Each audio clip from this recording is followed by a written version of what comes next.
Good morning, and welcome to another episode of A Conversation with Father Orsi. I'm BC Cloutier, Chairman of Action for Life, and this is Father Michael Orsi. Good morning, Father. How are you? I'm terrific. How are you? No. Anytime I'm on this set with you, I too am. Hold on, let me pull my pen. Hey, we're going to diverge a little bit today, Father, because even though this is kind of old news at this point, I wanted to talk about presidential pardons. We experienced a lot of that right around January 20th, actually on January 20th, in the morning by President Biden and in the afternoon by President Trump. And I guess before that, the 1st of December, President Biden pardoned his son Hunter. Now that's his prerogative, and that was fine, except that he pardoned him for anything that he may have done for 10 years prior to the pardon. He must have done a lot of stuff that the father knew about. That was a little extreme, and then of course President Trump chose to pardon or commute to sentences of all of the January 6th people, which in most instances I agree with, but there are some exceptions. And then, not to be outdone, President Biden issued what are called preemptive pardons, and I suspect that the courts will get involved in this deal. I hope so. And he pardoned, are you ready for this? I have to read it because all members and staff of the House Select Committee on January 6th, and to all the U.S. Capitol and Metropolitan D.C. police officers who testified before the committee, and he pardoned Dr. Anthony Fauci, General Mark Milley, James Biden, Sarah Biden, Valerie Biden Owens, John Owens, and Francis W. Biden. Hello. My name isn't on there, is it? Well, I thought to myself, I don't think I need a preemptive pardon. I don't intend to do anything bad. Anyway, where's this all going, Father? I mean, this is really problematic now. Yes, I am very concerned about it. Certainly, presidential pardons, they're legal. The president has the right.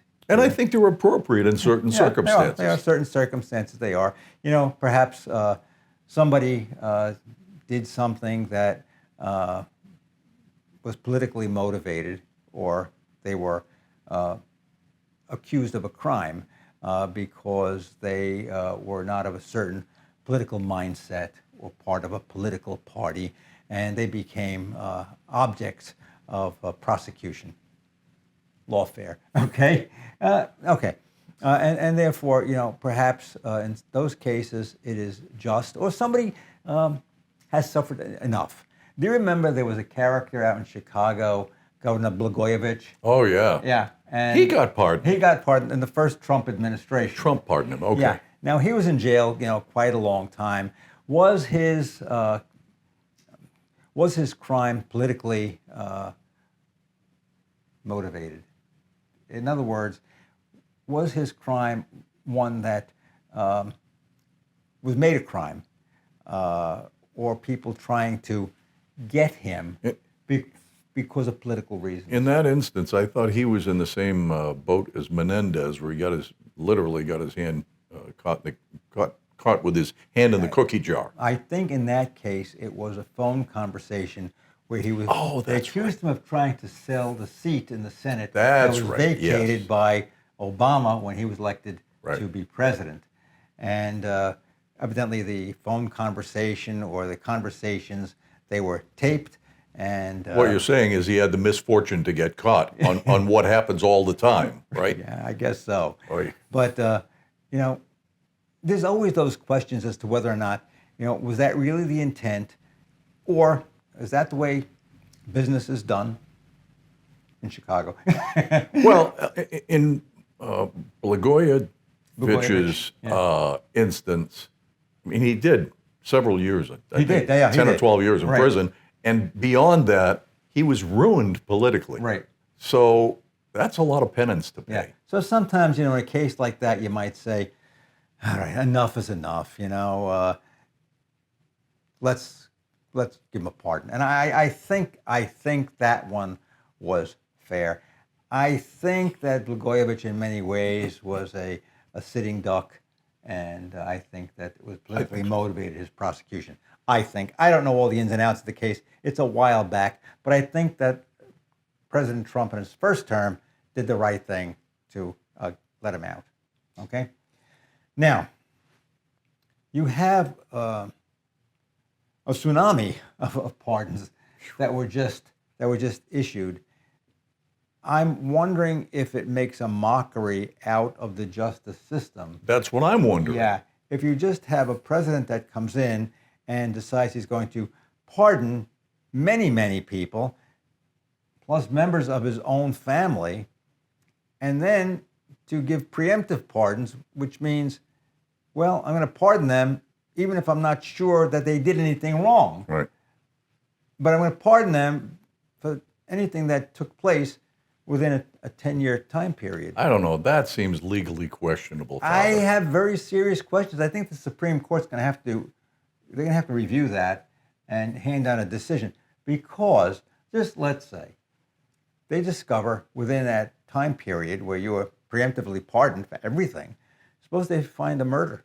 Right. I mean, well, you say, oh, well, I'm pardoned. Well, I don't know about that. I think that for a pardon to be effective, you have to know what you're being pardoned for.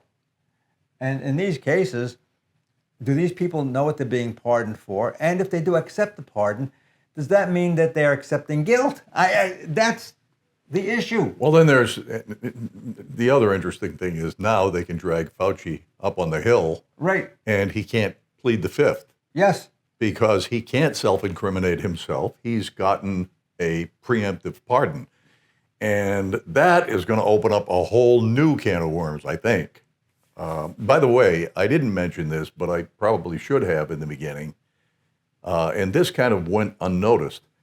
Biden issued a blanket pardon to everyone who was in prison for a marijuana-related offense. Right. And that was an obvious attempt to buy more votes. Sure. Just a blanket pardon. Just said, everybody who's been convicted of a marijuana conviction, you're no longer convicted. Yeah, it makes a mockery out of the law. These people went through, I presume they went through the legal process. They were sentenced to a certain time in jail, and all of a sudden, well, it's not a crime anymore. Right. It's time for a break is what it is. We'll be back right after this. Join us March 22nd at the beautiful Vineyards Country Club for our annual Spring for Life luncheon.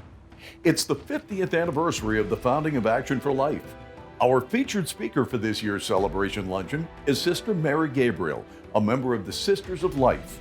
Sisters of Life is a religious community founded by John Cardinal O'Connor and dedicated to the protection and enhancement of the sacredness of human life. Please mark your calendar, 11:30 a.m., March 22nd, as Action for Life celebrates 50 years of dedication to the sanctity of life. Seating is limited, so get your tickets today at actionforlife.org.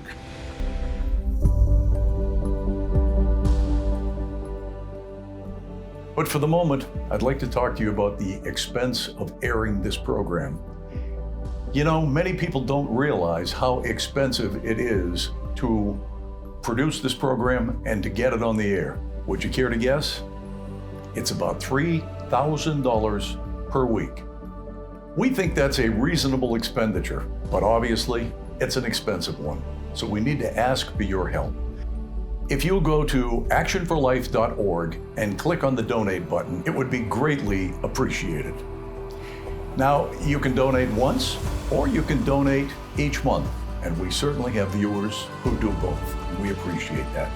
Please take time now to visit actionforlife.org and click on the donate button. Thank you so much for your support, and may God bless you always.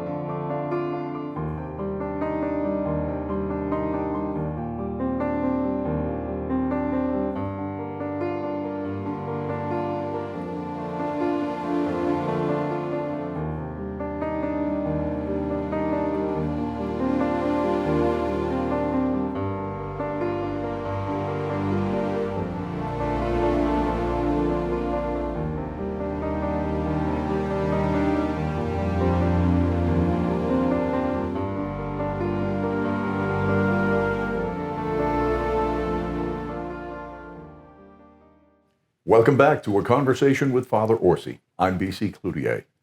We're talking about pardons, Father, and I think one of the most, in the eye of the public, one of the most egregious was probably the pardon of Hunter Biden, Right. issued by his father. Yeah. You know, a lot of people were surprised that he would pardon him because he said that he wouldn't pardon him, and then he did pardon him, saying that he was unjustly treated. Well, you got to have some kind of a rationale for doing something like that. However, I recall, this is a couple of months back, people were shocked, and, this was a terrible thing that he did, and why did he do it, and, should he have done it? Well, let me say this. I'm a little bit more understanding of this. Suppose it were your son, and you had the power to pardon him. You know that this kid was in deep trouble. Oh, yeah. And his trouble obviously was even deeper than has been so far revealed. And more of it, I'm sure more of it will come out. He did a lot of things that were illegal, all right? He did a lot of things that violated American law and also international law with the relationships that he had, with Ukraine and China, and also the entree that his father gave him into various business dealings, and he used it. In my opinion, it also brings his father into a very compromising position. Now, you will recall that when the father, Joe, was being questioned by the Justice Department, the excuse was, it seemed like crimes had been committed, but he's just a well-meaning old man with a poor memory. Now, what does that tell you? What does that tell you? It poses it begs the question: who was running the country? Right. That's right. That's right. So there is a certain concerns that we should have over that. Except if he were my son, and I said this, I said this publicly, and I wrote about this too. I said the fact of the matter is, the simple answer to this: he did it because he loved his son. I mean, let's just leave it right there. And I think most people out there, if it were your son and you could pardon your son for whatever he did, you would do the same thing. I didn't have an issue with the pardon because, yes, I would do the same thing. I had an issue with him saying he wouldn't before the election and then doing it. Well, and don't you think he had to say that? I wonder if he couldn't have just remained quiet, Father. I don't know. People were asking him those questions. He wanted to look good, that he wouldn't pardon anybody. Nobody's above the law. And I think that's why he did it. But I don't think this is over yet, folks. I don't think this is over yet, because Hunter can still be asked some questions that might be somewhat uncomfortable and might shed more light. Well, and it could result to, I think it could result in indictments to people who were associated with Hunter who haven't been pardoned. Right. And he could be compelled to testify. I mean, it's obviously very complicated. Now, let's move on to J6. Yeah. That wasn't exactly lily white either. No, it wasn't. There were a lot of people, my firm belief is a lot of people on January 6th that really did not commit any crime that merited the punishment that they got. Agree. Okay. Most of them, they should have maybe gotten a fine. Well, some of them were just, completely innocent and just wandered in. The door was open and they wandered in, especially the shaman there with the horns on his head. He didn't know where he was. I mean, he just wandered in. So did those people deserve a pardon because they really didn't have any intention to commit a crime? The doors were open. They walked in. They suffered enough. They were treated abominably by the justice system. Did they deserve a pardon? Yes, they did. However, and this is the big however, the difference between a pardon and a commutation. Pardon means you're pardoned for the crime, all right? Commutation means you committed the crime, but you're going to be let off, the sentence commuted because of time already served. Now, I am told, I think I'm correct on this, there were 6 people, that assaulted police officers. That, folks, does not flush. Okay, that does not flush. And they deserved what they got. They deserve what they got. Anytime you assault a police officer, you deserve the punishment that you get. I would not have commuted those sentences. So as much as I, agree with the pardons that President Trump gave, I do not agree with the commutations. The problem with all of this is that you can begin to make a mockery of the law, and you can then diminish respect for the law by commuting people once again for something that is politically motivated. Well, I fear, Father, that, subsequent presidents could follow Joe Biden's lead and say, let me just gather everybody who's been loyal to me and all of my family members and issue a preemptive pardon to them. Right. And if you were a family member of the president, knowing that he or she was going to do that, that's like a get out of jail free card. It sure is. It sure is. Let me just say this. I think once you accept the pardon, it means that you did something wrong. I would think so. Yeah, I think it means you did something wrong. And I also think that once you accept the pardon, you might be putting yourself, probably a lot of other people, in danger too, if they indict you and ask you to testify and give testimony as to what really happened. I think history might be written very, very differently in a lot of these cases. If somebody says, well, look, I can't go to jail, so I'm going to spill the beans, or I have to spill the beans as to really, what took place. I'll tell you one of the pardons that I always agreed with, was when President Ford pardoned Richard Nixon. Yeah. Now, you have some people that are just mean. And they really just we talked about that last week. Yeah, just mean. We're going to get him. He had no right. Nixon should have gone to jail, blah, blah, blah, blah. Well, the fact of the matter is that Gerald Ford did the right thing. Absolutely. Because the country was, if you remember, this was back in '73, the country was in turmoil. The people in the country were doubting whether or not the Union was going to last. And Ford comes out very, very nicely and says, I'm pardoning Richard Nixon for any offense that he committed while in office. And when he did that, he committed political suicide. He did. But he did it for the good of the country, and I agree with you. Yeah. It was absolutely appropriate. Yeah, and he saved the country, from who knows how many years of turmoil. And, there are some people now, some things I've been reading now, that say, well, if Richard Nixon had gone to trial, he would have been exonerated. That's what some of the writers are saying right now, because the crime, that he was accused of, was minor, just covering up for some people who decided to burglarize the Watergate hotel. You know what President Nixon's crime was, in my opinion, Father? Not going on TV and saying to the American people, I didn't know about this, but it happened on my watch. Exactly. And I hope you will forgive me. Yeah. Because they would, in my mind, they would have forgiven him. Exactly. The whole thing would have blown over. Right.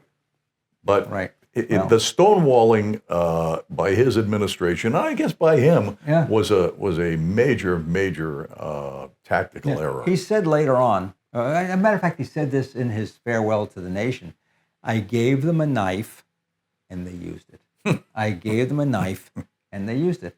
And he was right. He did give them a knife and they did use it. So we came out of it, and it cost President Ford the election. But I think he was realizing that if he didn't do it, the country was going to go through a terrible agony, which we were not in any shape to endure during that time period. I'd also point out to some of our younger viewers who, and maybe not so young, who think about all the turmoil in the first Trump administration. The second Trump administration is being written as we speak. But in the first, the turmoil, it was unbelievable what the country went through. Go back and study the time in the early 70s, the Watergate era, if you want to know turmoil. Yeah. This is a walk in the park compared to what we were experiencing then. Right. You remember the country was coming out of Vietnam. It was a terrible, terrible time period. I think when history is written, maybe 100, 200 years from now, they might look at the Nixon era as a good presidency.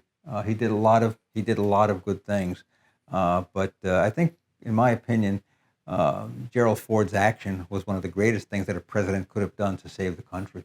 It's just kind of like with Abraham Lincoln, not just freeing the slaves, but issuing pardons to a lot of the Confederate leadership to bring the country back together again. He never called them.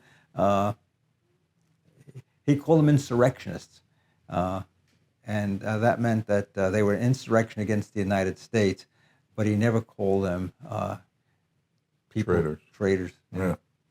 Well, and there's an example, another good example of, to my way of thinking, and I think yours too, of an appropriate presidential pardon. Yeah. Lincoln had to bring the country back together. Right. And that we think. Right. And, it's unfortunate that his plans for Reconstruction never really came together because he was assassinated, and then Andrew Johnson was basically a segregationist at heart, and he ruined a lot of the plans that Lincoln had. Had Lincoln lived, perhaps we would never be going through some of the racial tensions that have lingered, unfortunately, in this country. But then again, that whole idea of forgiveness is very important, and you have to know how to use it. You have to know how to use forgiveness, and that's the same thing with the pardons. I think that this cycle on both sides, Biden and Trump, I think there is an abuse of the pardon privilege, but I don't think it's over yet. As Yogi said, it ain't over till it's over, and I don't think it's over. Okay. But remember, folks, even though Dr. Fauci, and some of these other folks, they got pardons, I don't think we're through hearing from them yet, and as to what really took place during the time of COVID. Well, and I think it's important to rehash that period of time because, with benefit of hindsight, we know a lot of things that were done in that pandemic were counterproductive, right, and in some cases harmful. Yeah. And if I believe the prognosticators and scientists who say, "Oh, we're going to have another one, another pandemic is coming. It's just a matter of time," we should learn those lessons so that we don't repeat them. Right. We don't want to, have a pandemic that, in other words, is used for political purposes. And I think that the pandemic was used for political purposes. And it's done terrible damage to our country. We're still suffering from it today. Oh, in so many ways. I mean, just education. Yeah. Kids lost a year, at least, of formal education. And in most instances, they were not studying at home. They might have been paying, 5 minutes of studying, and then they were on whatever they were on, TikTok for a half hour. Well, President Trump is talking about reforms in education. One of the things he's recently talked about is doing away with the Department of Education in Washington. It's a state's issue. He's right. Return it to the states. And he says, we're number 40 out of 40 of the most highly developed nations in the world. Number 40 our kids rate in math, literature, English, composition, language skills. And that's why we need immigration, because many of our native-born people are stupid. So that's a technical term. We have to import people from other countries who are more highly educated and more serious about the jobs that they do. I mean, go to Silicon Valley. Granted, there are a lot of Americans there, but there are people from all over the world, the best and the brightest, including Ukraine. Yeah. The education system in Ukraine is really quite good. Yeah. Well, as we were talking about education just a little while ago, and I think a couple of shows ago, I think the president is correct when he's talking about what are we going to do when we're scoring so poorly on standardized testing, and we have to begin to return education to the state level, and also to take a look at choice educational choice. The president talked about that too. You pick the school that you want your child to go to, and not be stuck with a government school system it's failing. It's failing. Well, that's the one way to get around this union stronghold on education. I mean, there's no doubt. Look at the Catholic school system, which, by the way, I'm told is populated by, or 30% of the student population is not Catholic. That's true. And 100% of those kids in the state of Florida graduate. Yeah. Now in New York, they have eliminated the Regents exam. So you don't have to even prove that you have the knowledge that you should have to graduate. Oh, I was born too late. But I had to take those Regents exams. You know, school choice is so obvious because the kids that are in charter schools and parochial schools and even being homeschooled or these micro schools that we've talked about are all they're exceeding the levels of their peers in the public education system. Right. The proof is there. Right. Now, what does this have to do with pardons anyway? Well, I mean, I could have used a pardon from summer school a couple of times. I'm thinking that Biden may have missed the boat in not pardoning Randy Weingarten. You think? On that note, thank you for joining us. We'll see you again next week, right here, same time, same place. A conversation with Father Orsi. Until then, I'm BC Cloutier, wishing you a great week, and God bless.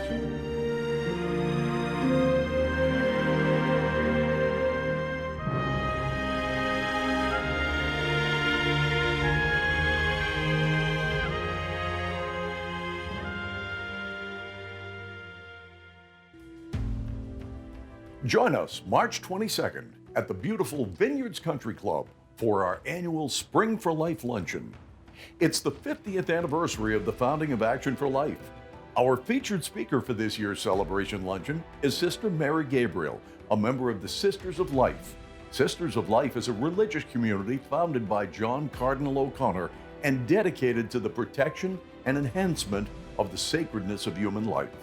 Please mark your calendar, 11:30 a.m., March 22nd, as Action for Life celebrates 50 years of dedication to the sanctity of life. Seating is limited, so get your tickets today at actionforlife.org.